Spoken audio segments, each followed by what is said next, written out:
अगर मैं तुम लोगों से कहूं कि आईसीएसई क्लास 10th फिजिक्स का रेडियो एक्टिविटी चैप्टर को हम सिर्फ 37 क्वेश्चंस करके पूरा कंप्लीट कर सकते हैं, तो क्या तुम इस वीडियो को स्किप करोगे?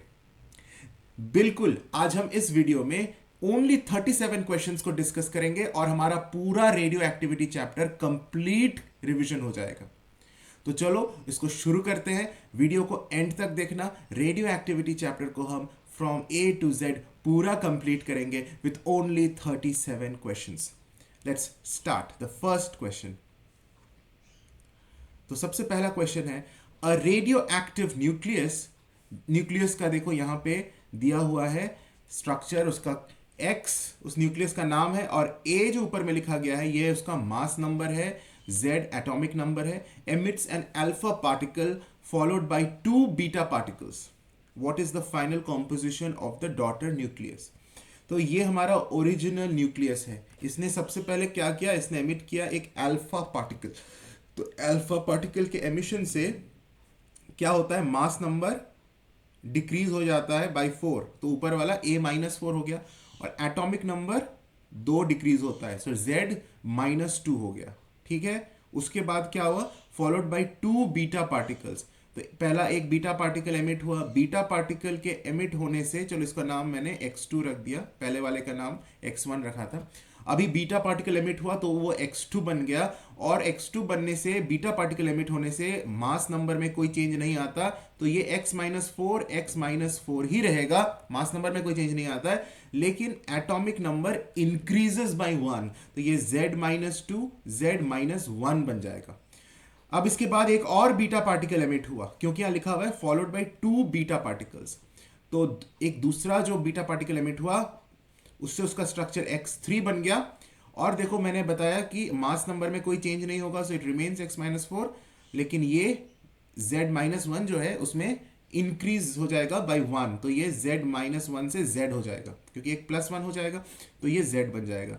तो अभी तुम इस ओरिजिनल न्यूक्लियस को देखो और इस फाइनल न्यूक्लियस को देखो, तो क्या डॉटर, जो फाइनल डॉटर न्यूक्लियस बना, ये ओरिजिनल न्यूक्लियस का क्या है? तुम अगर ध्यान से देखो, दोनों का एटॉमिक नंबर सेम है, दोनों का एटॉमिक नंबर Z है, सिर्फ मास नंबर डिफरेंट है, A और ये A-4। Mass numbers are different but atomic numbers are same, Z and Z।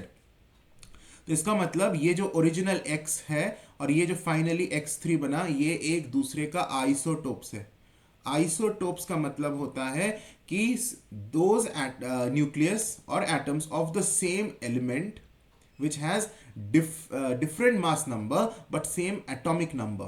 तो देखो दोनों का एटॉमिक नंबर सेम है, तो यहां पे इसका आंसर होगा एन आइसोटोप।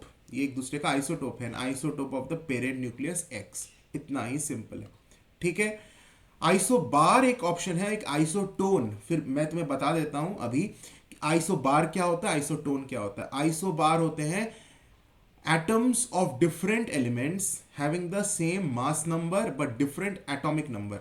तो आइसोबार में एटॉमिक नंबर्स डिफरेंट होते हैं, मास नंबर सेम होता है। आइसोटोप में एटॉमिक नंबर सेम होता है, मास नंबर डिफरेंट होता है। आइसोटोन में क्या होता है, आइसोटोन में सेम नंबर ऑफ न्यूट्रॉन्स होता है। कोई ऐसा दो स्पीशीज है, कोई ऐसा दो एटम्स है, दो ऐसा न्यूक्लियस है जिसका नंबर ऑफ न्यूट्रॉन्स अगर सेम है, तो उन्हें हम कहेंगे कि वो एक दूसरे का आइसोटोन्स है। ठीक है, I hope this is clear. Let's move to the next question. Which of the following radiations will be deflected most when passing through a uniform magnetic field directed into a plane of paper? तो uniform magnetic field से जब भी alpha beta gamma गुजरता है तो क्या होता है, तो जो गामा होता है, गामा रेडिएशन, उस पर तो कोई डिफ्लेक्शन होता नहीं है, क्योंकि वो अनचार्ज बॉडी है, अनचार्ज है वो, उसमें कोई चार्ज है ही नहीं। ठीक है, वो एक एनर्जी वेव है। और ये जो अल्फा पार्टिकल्स है वो डिफ्लेक्ट करता है, बीटा भी डिफ्लेक्ट करता है, लेकिन अल्फा में डिफ्लेक्शन कम होगा क्योंकि अल्फा मैसिव होता है, अल्फा का मास ज्यादा होता है। तो अल्फा का मास ज्यादा होता है तो इसीलिए उसकी बेंडिंग उतनी इजीली नहीं होती है जितना बीटा का बेंडिंग होता है। तो कौन सा ज्यादा डिफ्लेक्टेड मोस्ट, कौन सा होगा, beta particles get deflected most. ठीक है, गामा में तो कोई बेंडिंग होगा ही नहीं, एक्सरेज में भी कोई भी बेंडिंग नहीं होगा क्योंकि एक्सरेज भी अनचार्ज्ड होता है। अल्फा पार्टिकल्स में बेंडिंग होगा यानी डिफ्लेक्शन होगा, लेकिन कम होगा बीटा पार्टिकल्स से। Let's move to the third question. Why is radioactivity considered a nuclear phenomenon rather than a chemical one? ठीक है, रेडियो एक्टिविटी को हम क्यों न्यूक्लियर फिनोमिनन कहते हैं? देखो, न्यूक्लियर फिनोमिनन इसलिए कहते हैं क्योंकि रेडियो एक्टिविटी का वैलेंस इलेक्ट्रॉन से कोई लेना देना नहीं है। रेडियो एक्टिविटी का सिर्फ न्यूक्लियस से मतलब है, यानी सिर्फ न्यूट्रॉन्स और प्रोटॉन्स से मतलब है। और जो वैलेंस इलेक्ट्रॉन्स होते हैं, या फिर वैलेंस शेल के जो इलेक्ट्रॉन्स होते हैं, या फिर जो ऑर्बिटल इलेक्ट्रॉन्स होते हैं, उनसे कोई मतलब नहीं होता है। तो पहला ऑप्शन क्या कहता है? It involves sharing of electrons. मैंने बोला इलेक्ट्रॉन से कोई लेना देना नहीं है, तो ये गलत ऑप्शन है। It occurs only in gaseous state, बिल्कुल भी नहीं। सॉलिड स्टेट में भी रेडियो एक्टिविटी होता है। It requires high temperature to initiate, not necessarily. And last, it is unaffected by physical state or chemical bonding of atoms, and this is the correct option. ठीक है, physical state या chemical bonding of the atom से radioactivity का कोई लेना देना नहीं है। Okay, now moving to fourth question. A radioactive source is placed in a thick lead container with a narrow opening. What is the primary reason for using lead? lead इसलिए हम use करते हैं क्योंकि lead का density बहुत high होता है, lead का एटॉमिक नंबर बहुत हाई होता है, तो वो इजीली रेडिएशंस को एब्जॉर्ब कर लेता है। ठीक है, तो यहाँ पे ऑप्शन सी वही लिखा हुआ है, lead की डेंसिटी हाई है, lead का एटॉमिक नंबर हाई होता है to absorb penetrating radiations. So you know, lead is that substance which can stop the harmful radiations, which can block the harmful radiations. Gamma radiations को भी वो block करता है। Alpha beta gamma में gamma का सबसे ज्यादा पेनेट्रेटिंग पावर होता है, और lead, a thick block of lead can even stop gamma radiations. ठीक है, तो यही रीजन है क्यों, क्योंकि lead का डेंसिटी हाई होता है और वो एब्जॉर्ब कर लेता है रेडिएशंस को। Okay, let's move to the fifth question. Which radiation has the highest ionizing power, making it most dangerous if the source is ingested? तो highest ionizing power होता है अल्फा का। याद रखना, अगर हम ionizing power की बात करें, यानी वो किसी दूसरे एटम को आयोनाइज कर देता है बहुत इजीली, उसके इलेक्ट्रॉन्स को नॉकआउट कर देता है, तो वो अल्फा पार्टिकल्स का सबसे मैक्सिमम होता है आयोनाइजिंग पावर। फिर बीटा का बीच में होता है, और सबसे कम होता है गामा का आयोनाइजिंग पावर। तो आयोनाइजिंग पावर को अगर हम इंक्रीजिंग ऑर्डर में लिखें तो कुछ गामा बीटा अल्फा होगा। अल्फा का सबसे ज्यादा आयोनाइजिंग पावर होता है, लेकिन पेनेट्रेटिंग पावर, अभी मैंने थोड़ी देर पहले डिस्कस किया था, पेनेट्रेटिंग पावर मतलब किसी भी चीज के आर पार जाने का पावर, तो वो सबसे ज्यादा गामा का होता है, बीटा का बीच में है, और सबसे कम होता है अल्फा का। ठीक है, तो याद रखना पेनेट्रेटिंग पावर और आयोनाइजिंग पावर का इंक्रीजिंग ऑर्डर कुछ इस तरह से है। This is a very important thing. तो यहाँ हाईएस्ट आयोनाइजिंग पावर बोला है, तो आयोनाइजिंग पावर किसका सबसे ज्यादा है? अल्फा का। अल्फा सबसे भारी होता है, मैसिव होता है, वो किसी एटम्स के इलेक्ट्रॉन से टकराएगा तो इलेक्ट्रॉन को नॉकआउट कर देता है, यानी उसे इजीली आयोनाइज कर देता है। तो alpha radiation would be the answer of this question. Let's move to the next question. What happens to the mass number and atomic number of a nucleus when it emits gamma radiation? Okay, तो मैं इससे तुम लोगों को एक चीज बता दूं कि अल्फा एमिट होने से मास नंबर 4 डिक्रीज कर जाता है, एटॉमिक नंबर 4 डिक्रीज कर जाता है। क्या मैंने बोला? ए मतलब मास नंबर, वो क्या होता है? डिक्रीजेज बाय 4, और जेड मतलब एटॉमिक नंबर डिक्रीजेज बाय 2। अभी क्वेश्चन नंबर 1 में भी हमने ये कॉन्सेप्ट यूज किया था। बीटा के एमिशन से हमने क्या देखा कि mass number remains unchanged, mass number में कोई चेंज आया ही नहीं। क्वेश्चन 1 में भी तो यही कॉन्सेप्ट लगाए थे। और एटॉमिक नंबर इंक्रीजेस बाय 1, नीचे वाला जो नंबर है एटॉमिक नंबर वो 1 बढ़ जाता है। और गामा के एमिशन से ना तो एटॉमिक मास नंबर में ना तो एटॉमिक नंबर में कोई भी चेंज नहीं आता। So remains unchanged mass number as well as ये जेड एटॉमिक नंबर भी रिमेन्स अनचेंज्ड। तो यहां क्या है? बोथ रिमेन अनचेंज्ड जब गामा एमिशन हुआ। Option A is correct. इन छोटी छोटी चीजों को ना याद रखना। Which of these is a common source of background radiation? Background radiation का मतलब ऐसा रेडिएशन जिससे हम अपने आप को कभी चाह कर भी नहीं बचा सकते। Means these are such radioactive radiations which we are always exposed to, और इसके दो सोर्स हैं, internal source, external source. Internal source मतलब हमारे बॉडी के अंदर ही कुछ ऐसे एलिमेंट्स हैं जो रेडियो एक्टिव एमिशंस कर रहे हैं अल्फा बीटा, और उनसे हमें कोई नुकसान नहीं है, because that is under the permissible dose. तो वो एक बैकग्राउंड रेडिएशन है, हम चाह कर भी उससे हम छुटकारा नहीं पा सकते, ठीक है। और एक एक्सटर्नल सोर्स भी होता है, जैसे cosmic radiations from the outer space, from the sun. सूर्य की रोशनी में भी you have the radiations, okay, gamma radiations are there and alpha beta, so उनसे भी हम नहीं बच सकते। तो वो वही ऑप्शन यहाँ पे है। कॉमन सोर्स क्या है? Cosmic rays from outer space, outer space से जो कॉस्मिक रेडिएशंस आ रहे हैं उनसे हम चाहकर भी अपने आप को नहीं बचा सकते, and that is okay, that safe limit, nothing to worry. Okay, if a radioactive isotope, ध्यान से देख लो क्या है, 2411, 24 ऊपर वाला नंबर है, ये उसका मास नंबर है, 11 उसका एटॉमिक नंबर है, undergoes beta decay. Beta decay मतलब उसमें एक बीटा एमिशन हुआ। What is the resulting nucleus? तो ध्यान से देखो, Na2411 है, इसने जब बीटा एमिशन किया तो ये ऊपर वाला नंबर क्या बन जाएगा? कोई नंबर चेंज नहीं होगा। आई ऑलरेडी सेड कि बीटा एमिशन से मास नंबर में कोई चेंज नहीं होता, लेकिन एटॉमिक नंबर इंक्रीजेस बाय 1, सो 2412 हो जाएगा। और नीचे यहां देखो ऑप्शन है 2412, ये mg, तो ये option B is the correct option. बाकी कोई भी ऑप्शन में 2412 नहीं लिखा हुआ है, ठीक है, that means option B is correct. Let's move to 9th question. A radioactive nucleus undergoes a series of decays. First an alpha emission, then a beta emission. If the original nucleus was 23892, what is the atomic number and mass number of the final daughter nucleus? So ये original nucleus क्या है? U23892, और क्या लिखा हुआ है इसमें? पहले क्या हुआ? एन अल्फा एमिशन हुआ, उसके बाद एक बीटा एमिशन हुआ। तब इसका जब अल्फा एमिशन होता है, तो चलो मैं इसको U1 बुलाता हूं। अल्फा एमिशन होने से मैंने क्या बोला था? Mass number will decrease by 4, तो ये 234 बन जाएगा। 238 से 234 बन गया। नीचे वाला नंबर यानी एटॉमिक नंबर 90 बन जाएगा, क्योंकि decreases by 2, we have already discussed. अच्छा, इसके बाद लिखा हुआ है कि इट एमिट्स अ बीटा, लिखा हुआ है ना, and then a beta emission. Beta emit होने से, चलो इसको मैं बोलता हूँ U2, कोई भी नाम दे सकता हूँ, और ऊपर वाला नंबर रिमेन्स अनचेंज्ड, 234 ही रहेगा। नीचे वाला 90 बिकम्स 91। बीटा एमिशन होने से एटॉमिक नंबर इंक्रीजेस बाय 1। तो कौन सा ऑप्शन यहाँ पे तुम्हें दिख रहा है? 234 मास नंबर, 91 एटॉमिक नंबर। देखो ऑप्शन ए ही है, 234 mass number, atomic number 91, so it is option A, that is correct. Let's move to question number 10.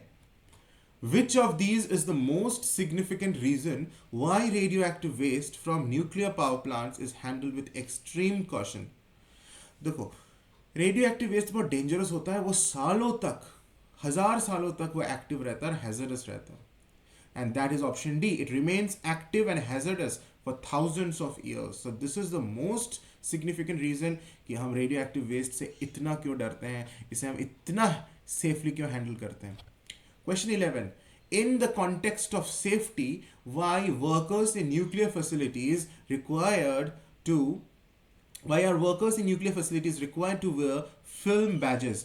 अच्छा, ये बात का कंसाइज फिजिक्स में भी इसकी जिक्र किया गया है, कंसाइज में। तो ये एक इंपॉर्टेंट पोर्शन है क्वेश्चन का, कि जो वर्कर्स न्यूक्लियर फैसिलिटीज में काम करते हैं उनको ना एक फिल्म बैज लगाया जाता है। उसका कारण ये है कि वो बैज मॉनिटर करते रहता है कि ये बंदा कितना रेडिएशन तक एक्सपोज हुआ है, और वो बैज का कलर बता देता है कि अगर ज़्यादा बियॉन्ड दी परमिसिबल लिमिट उस पर रेडिएशन उसने expose, he has been expose to that radiation, तो उसको ना अलग कर दिया जाता है कि भाई अब तुम अभी खतरे में हो, तुम अलग हो जाओ, दूर जाओ।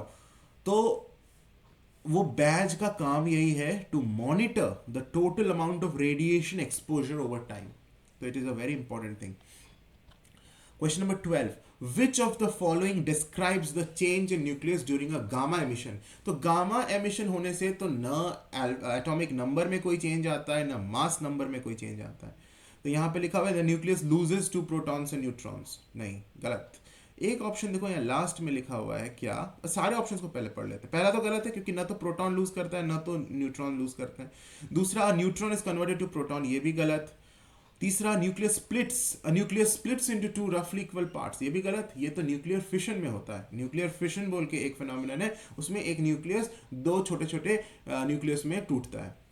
तो डी ऑप्शन देखो, nucleus moves from an excited state to a lower energy state, बिल्कुल ऐसा होता है। गामा एमिशन से क्या होता है कि कोई भी न्यूक्लियस है वो अपने हायर एनर्जी स्टेट से लोअर एनर्जी स्टेट में आ जाता है, क्योंकि गामा एमिशन बेसिकली एक एनर्जी एमिशन है, एक एनर्जी एमिट होता है। तो एनर्जी एमिट हो जाने से, निकल जाने से, हायर स्टेट से लोअर स्टेट ऑफ एनर्जी में वो न्यूक्लियस आ जाता है। So option D is correct. Question 13. Why is it safer to stand 1 meter away from an alpha source than 1 meter away from a gamma source? देखो, gamma source काफी dangerous है, alpha उससे कम dangerous है, और दोनों से हम 1 मीटर अवे पर खड़े हैं। तो लेकिन किसमें हम ज्यादा सेफर है? अल्फा से। क्यों? क्योंकि अल्फा बहुत ज्यादा दूर तक नहीं जा सकता, वो उसे, एक तो थिन पेपर भी उसे स्टॉप कर सकता है अल्फा को। तो यहां लिखा हुआ है alpha particles are easily stopped by a few centimetres of air. ठीक है, मैंने बोला था ना अभी, अल्फा पार्टिकल का पेनेट्रेशन पावर सबसे कम होता है थोड़ी देर पहले, गामा का पेनेट्रेटिंग पावर बहुत ज्यादा होता है। तो अल्फा का पेनेट्रेटिंग पावर बहुत कम होता है, बहुत इजीली वो स्टॉप हो जाता है, फ्यू सेंटीमीटर्स ऑफ एयर को भी वो नहीं पार कर पाता है। इसीलिए 1 मीटर अवे अल्फा सोर्स से दूर खड़े रहना सेफर है than standing from a gamma source. Now moving to question 14. Which of the following nuclei would most likely to be an isobar of this particular nucleus? Na ऊपर में 24, नीचे 11। अब देखो, ये आइसोटोप नहीं है, आइसोबार है, आइसोबार है। आइसोटोप मतलब क्या? आइसोटोप मतलब सेम एलिमेंट का एटम या न्यूक्लियस जिसका एटॉमिक नंबर सेम हो, मास नंबर्स डिफरेंट हो। लेकिन आइसोबार मतलब दो ऐसे एटम्स या दो ऐसे न्यूक्लियस, या दो से ज्यादा भी हो सकता है, ऐसे न्यूक्लियस जिसका मास नंबर सेम हो, एटॉमिक नंबर डिफरेंट हो। यानी ये 24 सेम हो, तो किसी का 24 दिख रहा है, एक ही ऑप्शन में मुझे 24 दिख रहा है सेम, और मास नंबर देखो अलग है, 12 है, जबकि Na का 11 है। तो ये वो स्पीसीज है, ऑप्शन डी, जिसका मास नंबर सेम है, same as 24, okay, and atomic number is different, तो ये आइसोबार है। Are you getting the point? ये आइसोबार है।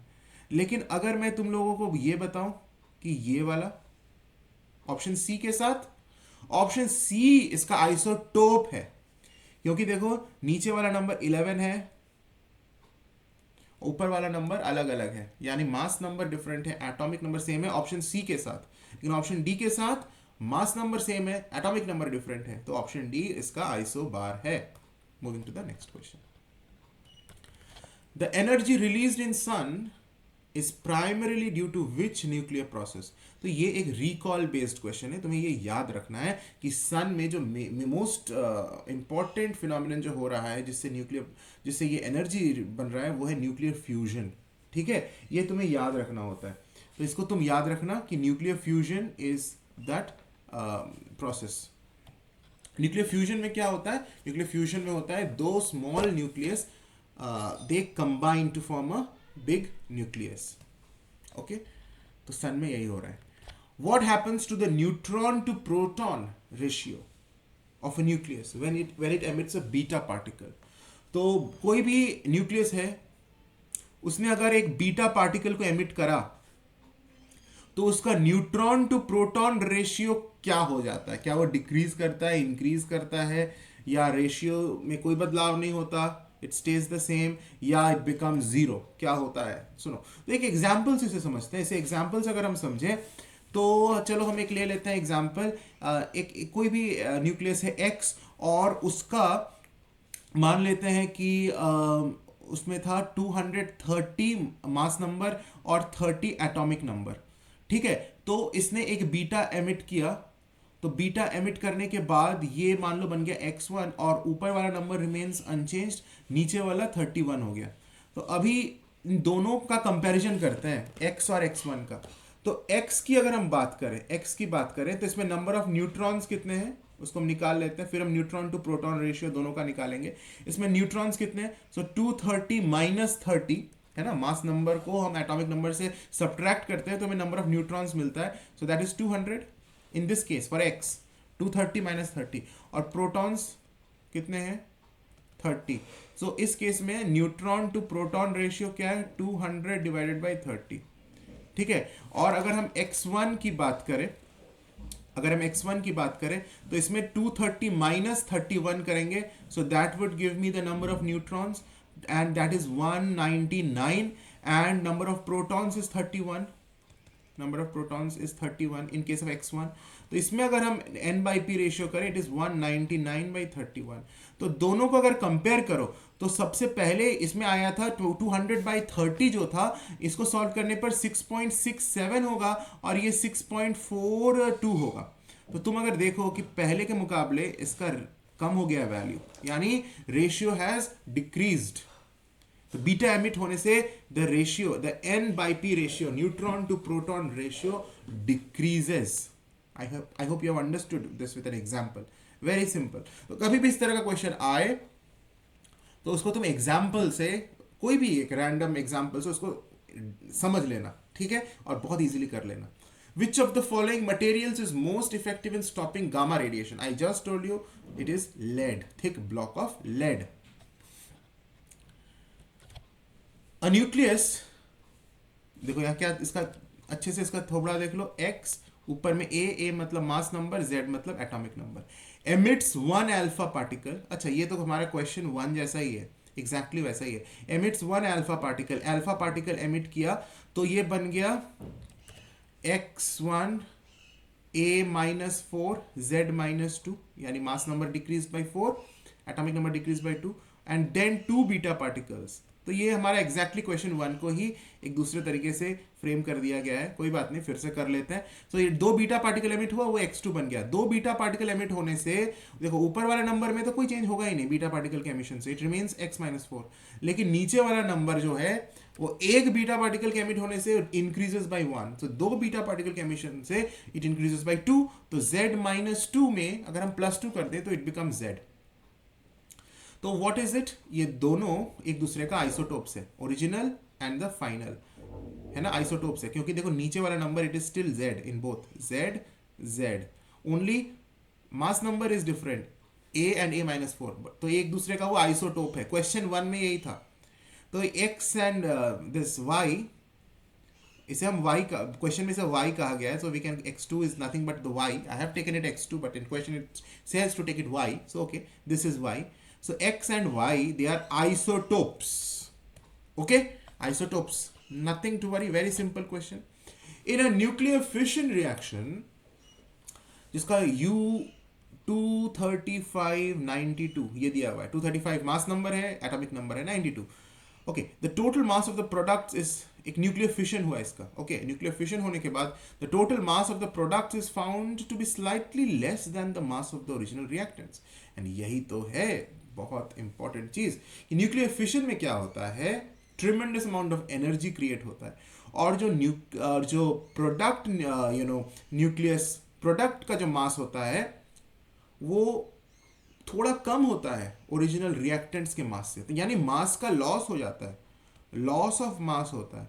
लेकिन ये लॉस ऑफ मास किसमें चेंज हो जाता है, ये जो मास का लॉस हुआ ये एनर्जी में चेंज हो जाता है। आइंस्टाइन ने हमें इक्वेशन भी दिया, E is equal to delta M C square, यानी ये जो एनर्जी आया it is because of the delta M is the loss of mass. ये जो लॉस ऑफ मास हुआ ये एनर्जी में कन्वर्ट हो गया।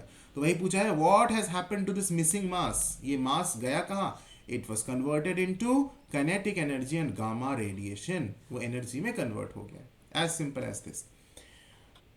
Question 20. Why is the ionizing power of alpha radiation much higher than that of beta radiation, even if beta particle is moving faster?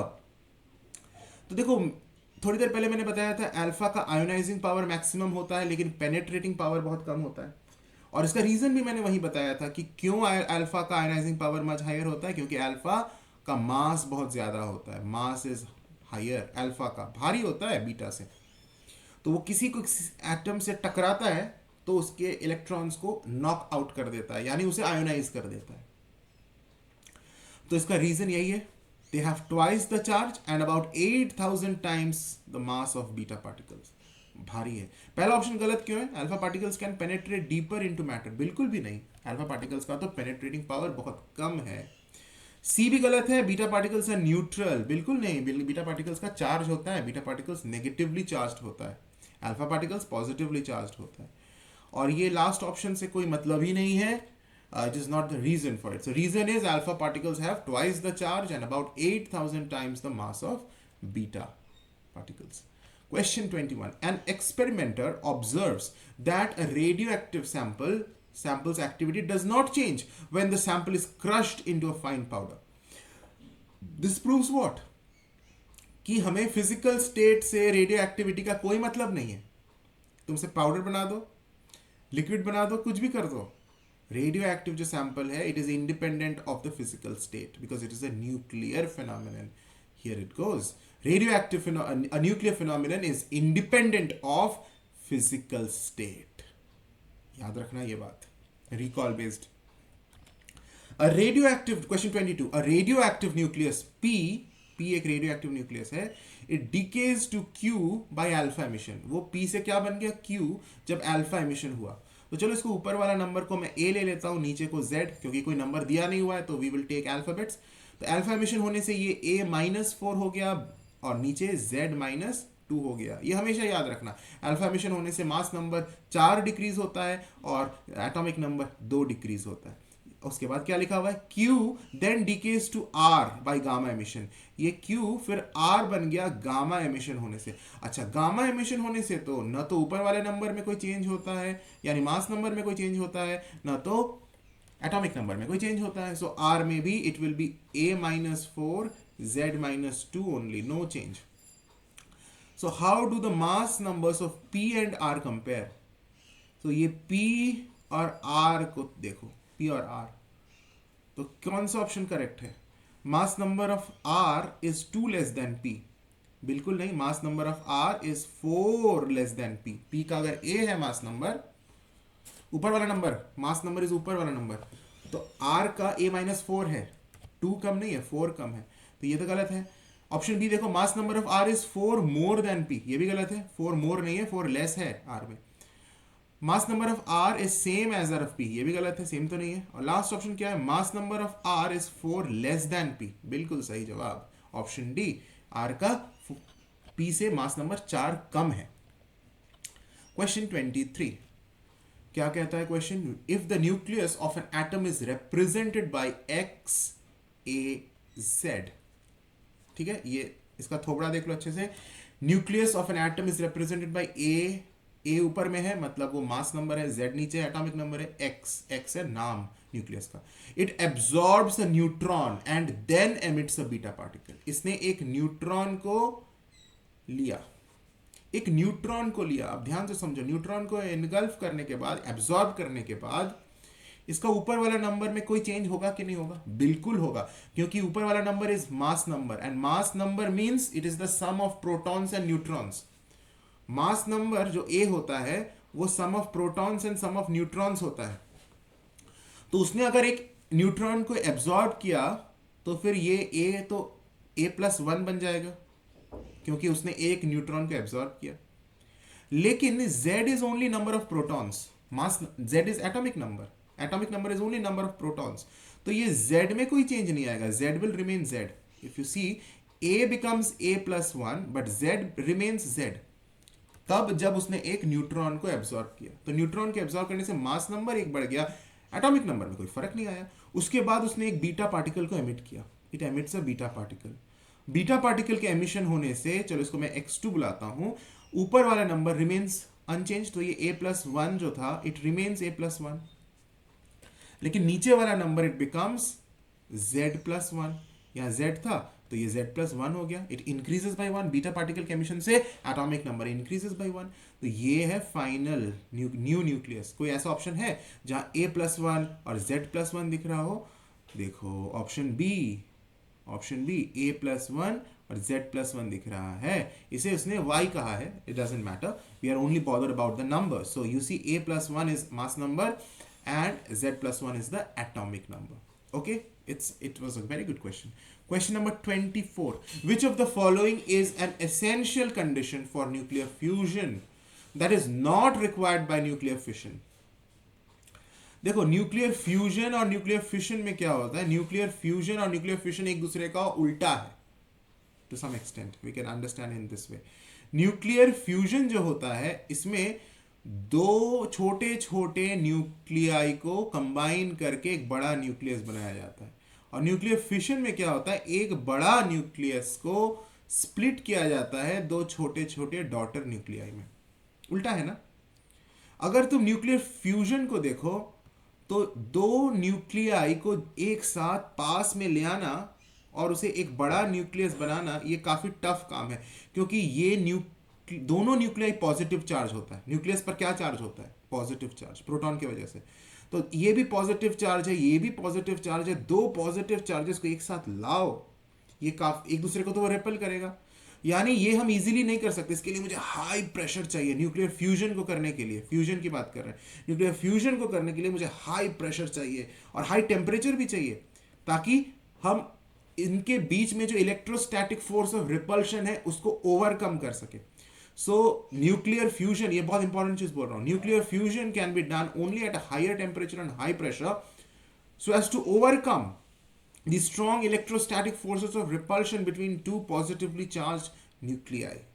तो इसीलिए ये ऑप्शन कौन सा होगा? ऑप्शन ए, कि वो एसेंशियल कंडीशन क्या है न्यूक्लियर फ्यूजन के लिए? वो है high temperature, extremely high temperature and high pressure.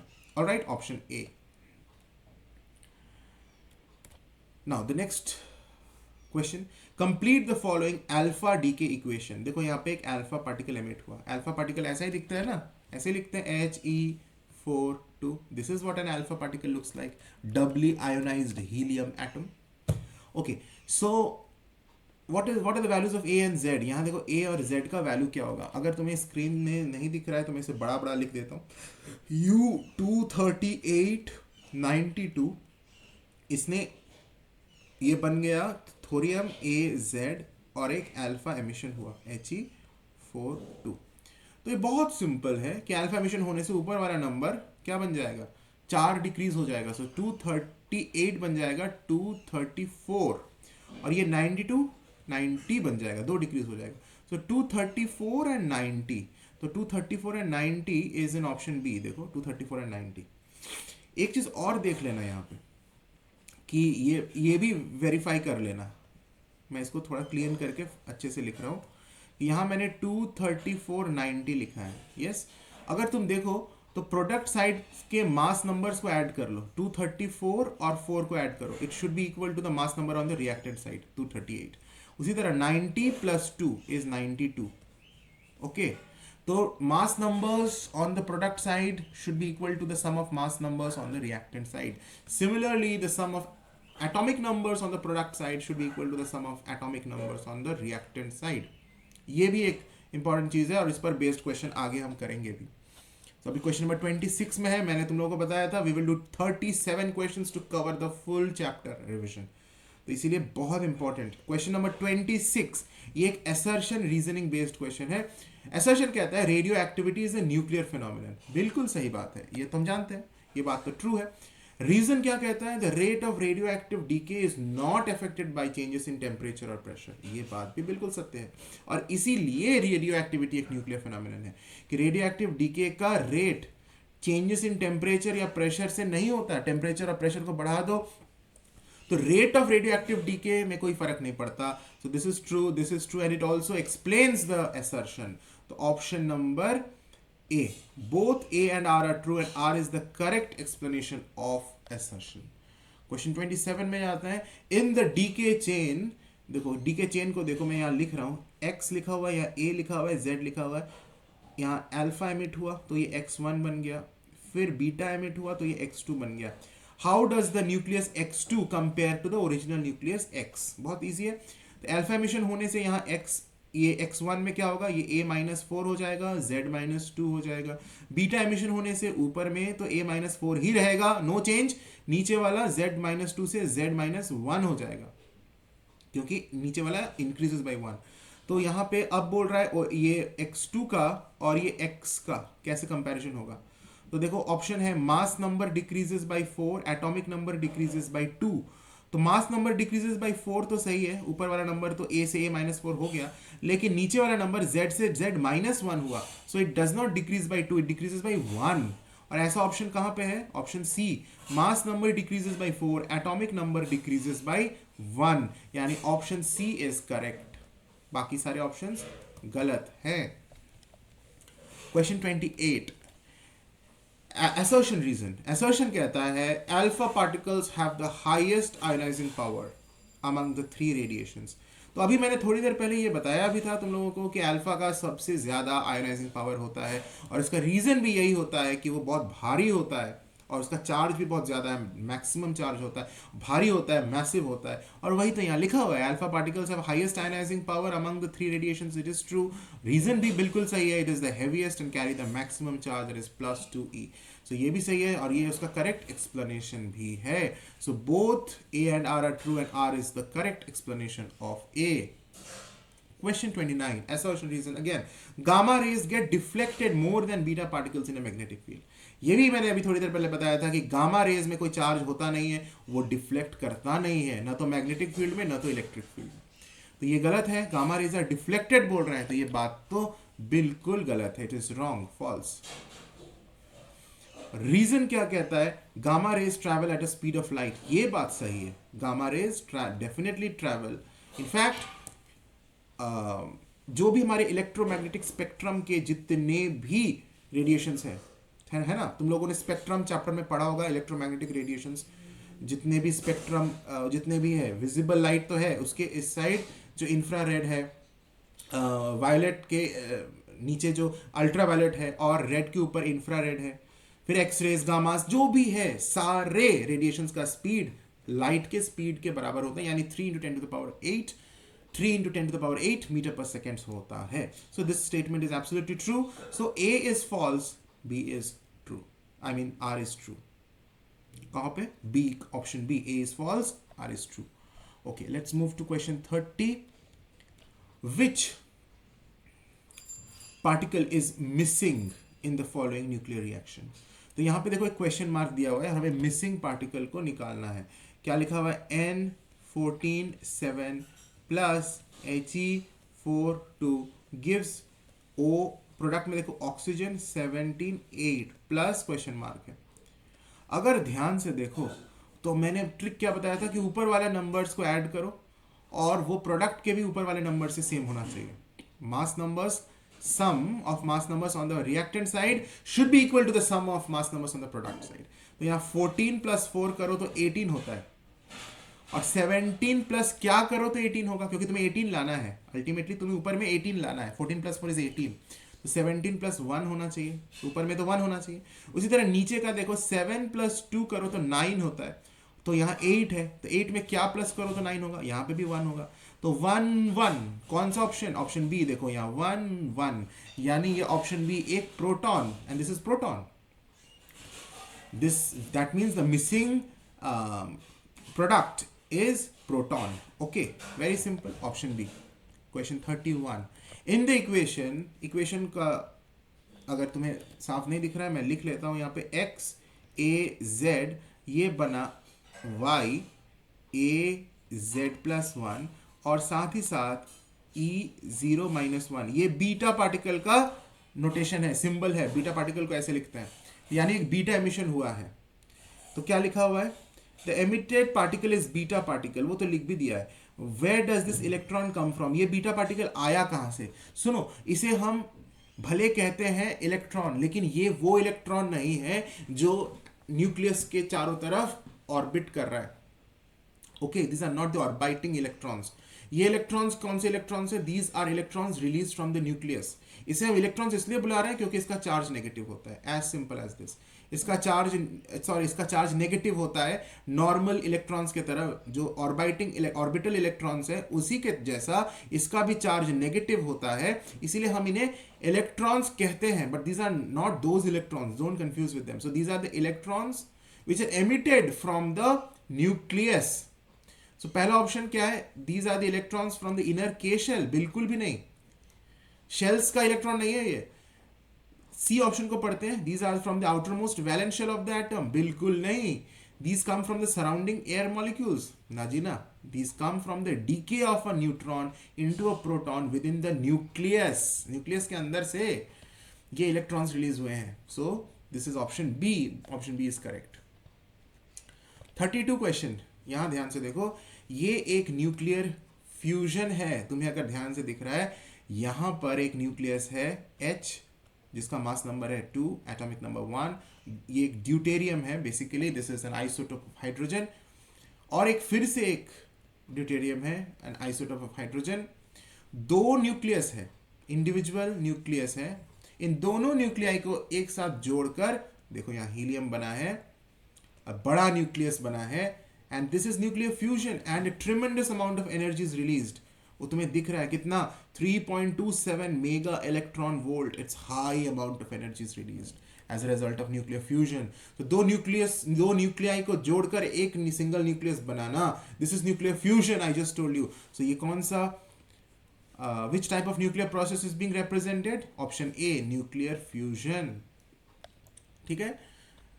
Question 33, a nucleus X emits gamma ray, gamma का एमिशन हुआ X, गामा का एमिशन होने से तो एटॉमिक नंबर, एटॉमिक में कोई मास नंबर, एटॉमिक नंबर में कोई चेंज नहीं होता है।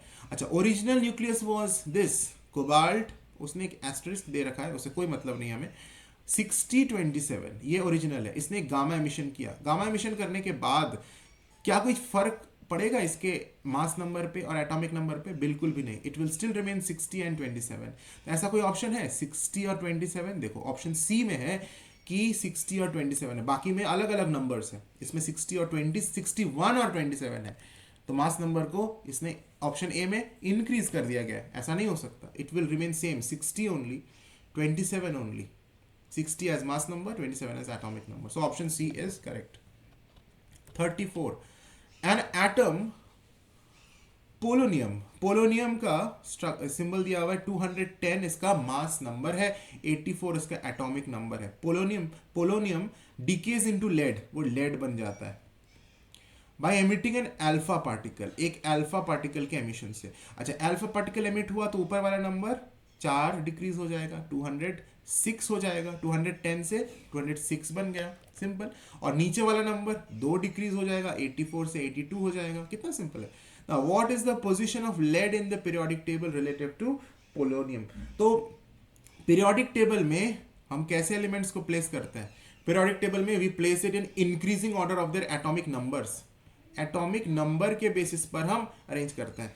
तो अगर तुम देखो जो लेड का एटॉमिक नंबर है वो 82 है और पोलोनियम का 84 है, तो lead will be towards the left, पहले तो 82 छोटा है ना 84 से, तो 82 वाला यानी लेड दो लेफ्ट साइड में रहेगा, so it will be at 2 places to the left, option A 2 places to the left, और उसके बाद to the right of lead there would be polonium, और दो के बाद 82 के बाद 83 आएगा, उसके बाद 84, उसके बाद पोलोनियम आएगा। तो क्या पोजीशन बोला है? पोजीशन ऑफ लेड पूछा है, तो lead would be 2 places to the left of polonium. Clear है? Option A. 35 एक असर्शन रीजनिंग क्वेश्चन है। असर्शन कहता है nuclear fusion requires extremely high temperature for the reaction to start. Did I just tell you about this? Yes, nuclear fusion में दो छोटे छोटे nuclei को एक साथ जोड़ा जाता है, दोनों का पॉजिटिव चार्ज होता है, तो मुझे हाई टेम्परेचर देना पड़ेगा, हाई प्रेशर देना पड़ेगा दोनों को पास लाने के लिए, to overcome the strong electrostatic force of repulsion between them, और वही तो लिखा हुआ है।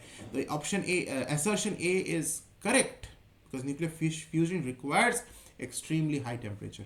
रीजन क्या कहता है? High temperature provides the necessary kinetic energy to the nuclei to overcome the strong electrostatic force of repulsion between them. Exactly, yes, absolutely yes, और ये उसका ट्रू रीजन भी है। So option A, both A and R true and R is the correct explanation of assertion. अब ध्यान से देखो, ये तुम्हारे काउंसिल के कॉम्पिटेंसी क्वेश्चन बैंक से लिया हुआ एक क्वेश्चन है। Which of the following equations are correctly balanced? इसको ध्यान से देखो, इसमें से कौन सा करेक्टली बैलेंस्ड है। देखो, करेक्टली बैलेंस करने के लिए मैंने तुम लोगों को बोला है कि ऊपर वाला नंबर्स और रिएक्टेंट साइड का और ऊपर वाला नंबर्स प्रोडक्ट साइड का सेम होना चाहिए। तो ऑप्शन ए को देखते हैं, ये Q-1 है मास नंबर, और इधर देखो यहाँ पे क्या है Q-5 + 4, Q-5, तो मैं इसको देख लेता हूँ, सारों को मैं इंडिविजुअली करता हूँ, ठीक है, इसको मैं इंडिविजुअली करता हूँ। तो ऊपर वाला नंबर है Q-1 रिएक्टेंट साइड में, और प्रोडक्ट साइड में Q-5 + 4, so that also gives Q-1। तो ऊपर वाला नंबर तो बैलेंस्ड है, नीचे क्या बैलेंस्ड है, P-5, और यहाँ देखो P-3 + 2, P-3 + 2 gives P-1, सो नीचे वाला नंबर तो बैलेंस नहीं है, यहाँ तो P-1 हो गया और यहाँ तो P-5 है, तो फिर ऑप्शन ए तो नहीं है, ऑप्शन ए का तो यहीं पे कट हो गया। ऑप्शन बी में चलते हैं। बी में क्या है Q-4, और यहाँ देखो Q-4 + 0, ऊपर वाला तो बैलेंस्ड है, Q-4 दोनों साइड है, नीचे वाला P-4 और यहाँ पे P-5 - 1, तो P-5 - 1 इज P-6, तो यहाँ तो P-4 है और यहाँ P-6 है, तो this is also wrong. Option C को देखते हैं, Q-1 इधर और यहाँ Q-5 + 4, Q-5 + 4 इज Q-1, ऊपर वाला तो बैलेंस्ड है, नीचे वाला, नीचे तो P-5 है, यहाँ पे P-7 + 2 is P-5, okay, here you see ऊपर वाला नंबर इज ऑल्सो बैलेंस्ड, नीचे वाला इज ऑल्सो बैलेंस्ड, ऊपर वाला मतलब mass number is balanced, atomic numbers are also balanced, so ये जो सी है ये बिल्कुल सही है। लेकिन मुझे डी को भी चेक कर लेना है, क्या इस एक से ज्यादा ऑप्शंस भी तो करेक्ट हो सकते हैं, क्योंकि यहाँ पे देखो बोथ करके भी ऑप्शंस हैं, so I need to check all. तो यहाँ पे अगर ध्यान से देखिए Q-4, यहाँ पे Q-4 + 2 × 0, so Q-4 + 2 × 0 is Q-4 only, Q-4, so ऊपर वाला नंबर इज तो balanced, mass number is balanced, Q-4 दोनों तरफ, नीचे P-7 और यहाँ देखो P-5 + -2, P-5 + -2, क्योंकि देखो यहाँ 2 है ना, ये 2 will be multiplied with this -1, दो बीटा पार्टिकल्स रिलीज हुए हैं, तो इसलिए -2, तो यहाँ पे P-5 - 2 gives P-7, so this is also balanced on both sides, the atomic number is P-7, so both option C and option D are correct, तो option number D is correct, both C and D। समझ में आया ना ये question, बहुत अच्छा question था। Okay, now look at this question. I will make the screen a bit small. If you see, yeah, this is again a good question. The graph illustrates the correlation between the number of protons, देखो x axis पे उन्होंने number of protons को show किया है, and number of neutrons on the y axis पे number of neutrons को show किया है for elements A, B, C, D, E, ठीक है। These elements are denoted by letters rather than their conventional symbols, तो देखो यहाँ A, B, C, D, E 5 ऐसे न्यूक्लियस को यहाँ पे दिखाया गया है, और नंबर ऑफ न्यूट्रॉन्स को y एक्सिस पे प्लॉट किया गया है, नंबर ऑफ प्रोटॉन्स को x एक्सिस पे। बहुत सिंपल है, कुछ नहीं है। अब क्वेश्चन को पढ़ते हैं। Identify the radio active radiation emitted when C decays into E, जब C E बन गया तो कौन सा रेडियो एक्टिव एमिशन हुआ, जब C E बन गया। तो अब ध्यान से देखो, C का नंबर ऑफ प्रोटॉन्स कितना है, 90, कितना है बताओ 92 है, because this is 90, so this is 91, so this is 92। तो अगर हम C का बात करें तो 92 is the number of protons. We have to see it from the graph, observe it very carefully, this is a very important thing, I want everyone to observe, क्योंकि यहाँ लिखा हुआ है C डिकेज टू E, तो C का पहले तो मैं एटॉमिक नंबर देख लूं, C का एटॉमिक नंबर क्या है 92, this is 92, no confusion, absolutely correct. उसी तरह अब मुझे C का मास नंबर लिखना है, C का मास नंबर मुझे इधर देखना होगा, तो ये नंबर ऑफ न्यूट्रॉन्स है, नंबर ऑफ न्यूट्रॉन्स कितने हैं 146, तो 146 है नंबर ऑफ न्यूट्रॉन्स, और नंबर ऑफ प्रोटॉन्स C का 92 है, और इन दोनों को ऐड कर देते हैं, तो मुझे 146 और 92 को ऐड करेंगे तो मुझे मास नंबर मिल जाएगा 10, 11, 12, 13, तो मुझे 238, ये मास नंबर मिल गया C का। C क्या बन गया, लिखा हुआ है C डिकेज टू E, ई बन गया। अब ई का थोबड़ा देखो, ई का एटॉमिक नंबर क्या है? ई का एटॉमिक नंबर है 93, ई का है 93 और ई का मास नंबर है 145 प्लस 93, क्योंकि नंबर ऑफ न्यूट्रॉन्स है 145, इसमें नंबर ऑफ प्रोटॉन्स को ऐड करो 6 7 8 10 11 12 13 238 238। तो देखो ये है स्ट्रक्चर, ये है इक्वेशन नॉट स्ट्रक्चर। ये सी है, ये ई है। अगर सी और ई को ध्यान से देखो तो सी ई बन गया है, तो मास नंबर में कोई चेंज नहीं हुआ, इट इज 238 ओनली, लेकिन atomic number has increased by 1। तो ऐसा कौन सा पार्टिकल के एमिशन से mass number remains unchanged, atomic number increases by 1? So definitely that is a beta particle. You know it. I have discussed this already so many times in the previous questions. That means इसमें कौन सा particle emit हुआ है? Represent this using a nuclear reaction. तो ये मैंने answer लिख दिया है यहाँ पे, ये है न्यूक्लियर रिएक्शन। और आइडेंटिफाई द एमिशन, तो लिखोगे beta particle has been emitted. तुम्हें इक्वेशन भी लिखना है तो मैंने इक्वेशन भी लिख दिया है, और कौन सा पार्टिकल है वो भी लिख दिया, उसको अंडरलाइन कर देना, बीटा पार्टिकल को। हो गया, बहुत simple. Question number part B में आते हैं। What is the special name given to elements D and E? अगर तुम डी को देखो और ई को देखो, दोनों का एटॉमिक नंबर सेम है।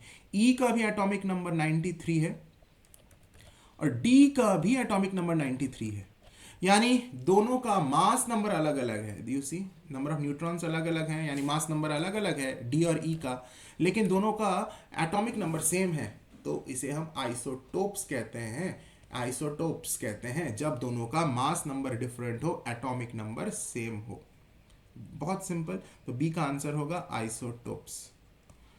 ठीक है, अब मैं बात करूं, अच्छा मैं तुम्हें अगर पूछूं सी और डी एक दूसरे का क्या है, ये क्वेश्चन पूछा नहीं है but if I ask you C और डी, अगर तुम ध्यान से देखो सी का भी नंबर ऑफ न्यूट्रॉन्स 146 है, डी का भी नंबर ऑफ न्यूट्रॉन्स 146 है, और ऐसे स्पीसीज जिसका नंबर ऑफ न्यूट्रॉन सेम होता है उन्हें हम आइसोटोन्स कहते हैं। तो सी और डी एक दूसरे का आइसोटोन्स है। Keep this in your mind. Although this has not been asked in this question, but this could have been asked. Okay, now third part. C. If element C transforms into B, तो C B बन जाता है। पहले उसको लिख लेते हैं। C है क्या? C है 238 92। ठीक है, मैंने यहीं पे ऑलरेडी C को तो मैंने आइडेंटिफाई कर ही लिया था। इट बिकम्स B, तो C बन जाता है B। अब B का देखो, B का एटॉमिक नंबर है 90। ओके, लिख दिया 90। और मास नंबर क्या है यहाँ पे? तो 144 है, तो 144 प्लस 90 करो 234। 234। तो देखो ये रिएक्शन है, 238 234 बन गया, यानी 4 डिक्रीज हुआ ऊपर वाला नंबर, और नीचे 92 90 बन गया। यानी कौन सा एमिशन हुआ होगा? अल्फा एमिशन हुआ होगा, तभी तो ऐसा होता है। और अल्फा पार्टिकल को हम ऐसे लिखते हैं He42। यहां पूछा है कौन सा एमिशन है, वो आइडेंटिफाई नहीं करने बोला है, बोला है हाउ विल दिस रे बिहेव इन इलेक्ट्रिक फील्ड। तो अल्फा जो एमिशन होता है वो इलेक्ट्रिक फील्ड में, अल्फा तो का चार्ज क्या होता है? पॉजिटिव। तो इलेक्ट्रिक फील्ड में वो नेगेटिव प्लेट की तरफ अट्रैक्ट होकर डिफ्लेक्ट हो जाता है। पॉजिटिव हमेशा नेगेटिव की तरफ डिफ्लेक्ट होगा ना, मुड़ जाएगा। तो ये जो अल्फा पार्टिकल है ये पॉजिटिवली चार्ज पार्टिकल है, इसीलिए वो इलेक्ट्रिक फील्ड में नेगेटिव प्लेट की तरफ डिफ्लेक्ट होगा। तो लिखोगे द रे will deflect towards negative plate, ये आंसर है। और तुम चाहो तो तुम इस रिएक्शन को भी, न्यूक्लियर रिएक्शन को भी वहां पे आंसर में लिख देना। Okay, they have not asked you, but if you write it, it would be a good thing to see. Okay, your examiner would feel, you could impress your examiner if you write this equation. तो वो clearly देख पाएगा कि हाँ बच्चे ने यहाँ पे इसको एनालाइज किया इक्वेशन को, कि हाँ अल्फा एमिशन हुआ, इसीलिए उसने लिखा कि वो नेगेटिव प्लेट की तरफ मुड़ेगा। So with this we have completed a total of 37 questions and the complete chapter of radioactivity. मुझे पूरा उम्मीद है कि तुम्हें बहुत अच्छा लगा होगा, तुमने ज़रूर सीखा होगा बहुत कुछ। इसी तरह से और वीडियोस पाने के लिए चैनल को सब्सक्राइब ज़रूर कर लेना अगर अभी तक नहीं किए हो तो, और बेल आइकन को प्रेस करके ऑल नोटिफिकेशंस को टर्न ऑन कर लेना, ताकि जब भी मैं एक वीडियो डालूं तुम्हारे पास उसका नोटिफिकेशन आ जाए। मैं कुछ लाइव क्लासेस भी रेगुलरली कर रहा हूँ, फिजिक्स के भी, कंप्यूटर एप्लीकेशंस के भी, उसके भी नोटिफिकेशंस तुम्हें मिल जाएंगे अगर तुम बेल को ऑन रखोगे तो। With that, God bless you, take care and study well.